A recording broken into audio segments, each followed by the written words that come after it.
Poinnya seperti ini, Pak. Poin dari pembahasan saya berkaitan dengan ini. Pokoknya semua keinginan dia itu semua harus terpenuhi. Dia tidak mau tahu gitu. Tetapi jika saya perintah atau saya tentang keinginan saya dan permintaan saya, dia tidak bisa memenuhi. Jadi tidak ada timbal balik. Jadi kalau minta apa-apa itu harus, ya minta ini, minta uang berapa itu harus ada. Kalau tidak ada dia purek atau mengancam bercerai atau mengancam minggat dari rumah. Jadi caranya memang memeras keluarga saya itu, polanya dan modusnya seperti itu sejak awal. Jadi perkawinan itu juga perkawinan settingan atau terpaksa. Jadi saya ditangkap lalu dilaporkan polisi, jika tidak mau menikahi atau mengawini akan dimasukkan bui, karena bapak dan ibu saya takut saya masuk penjara lalu menikah dengan terpaksa. Jadi saya juga tidak tahu dua anak itu anaknya siapa, saya tidak tahu. Baru 3 bulan menikah dia sudah minggat, pulang ke orang tuanya, tidak bisa dihubungi sampai 4 tahun. Tahu-tahu bahwa anak 2. Nah begitu. Jadi bahwa anak 2 itu anaknya siapa tidak tahu. Bisa jadi anak itu anaknya Mamo atau anaknya tentara itu atau pacarnya. Jadi saya hanya disuruh ngawini saja. Jadi ceritanya itu sangat memprihatinkan. Dia itu pernah merantau di Malaysia, minggat sama Muhammad bin Kadir. Ya, sampai ke Malaysia, Muhammad bin Kadir lalu dipulangkan ke Indonesia karena mungkin akhlaknya tidak masuk. Jadi mertua atau siapa itu dari pihak Kelantan tidak menyetujui karena orang Indonesia itu nakal begitu ya, orang jiran nakal, jadi tidak bisa dipimpin. Itu waktu itu begitu, lalu disuruh kawin sama saya melakukan tindakan-tindakan seperti itu. Jadi melakukan tindakan ngawur, memasukkan laki-laki lain ke rumah saya, lalu melakukan hubungan bebas sehingga saya sangat terpaksa saya menahan diri sampai 11 tahun. Jadi saya menyadari kemampuan saya di dalam hal itu tidak mampu, saya menahan diri.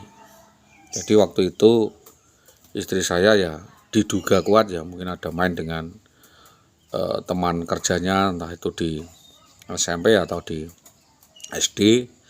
Waktu itu yang paling santer itu hubungannya dengan Hartono dan hubungannya dengan Jatmiko.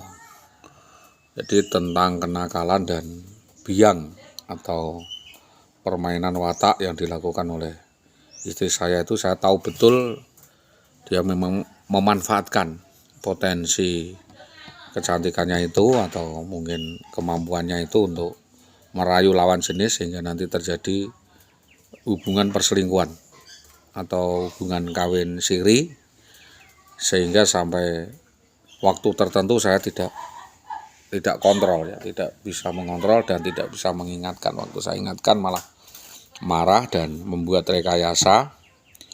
Saya diperintahkan preman centeng untuk menghabisi nyawa saya, untuk menghilangkan jejak. Jadi saya pernah dianiaya di Sugian, di Jalan Sugian sampai ke Bulambang, ini dikeroyok banyak orang. Lalu saya juga diancam mau dibunuh di Ngreco dan dicegat orang di Gudo sana, Jalan Keropak sampai Gudo. Dicegat langsung dipukuli, modusnya seperti itu. Jadi kita tidak tahu pelakunya. Dan saya yakin itu otak pelakunya adalah perintah dari saudara Indah Wayu Widiawati. Jadi saya berterima kasih kepada kepolisian waktu itu, Bapak Topik dan Pak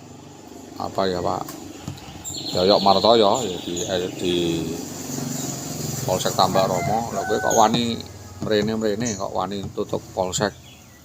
ngrawatine dibacok wong nang dalan. Jadi pelindungan hukum dari kepolisian kepada saya ini saya sampaikan berkaitan dengan watak, pola dan sepak terjang saudari Indah Widiawati dan kroni-kroninya.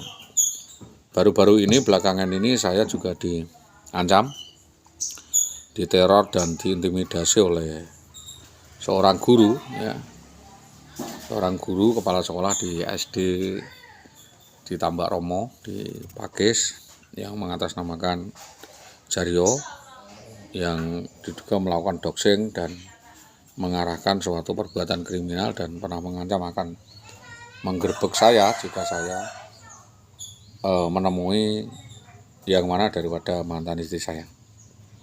Jadi saya minta kepolisian dalam hal ini serius untuk menyampaikan hal-hal yang berkaitan dengan kasus tersebut dan hal-hal lainnya yang tentunya menyangkut suatu perkara kriminal pidana, maka ranahnya ranah hukum pidana.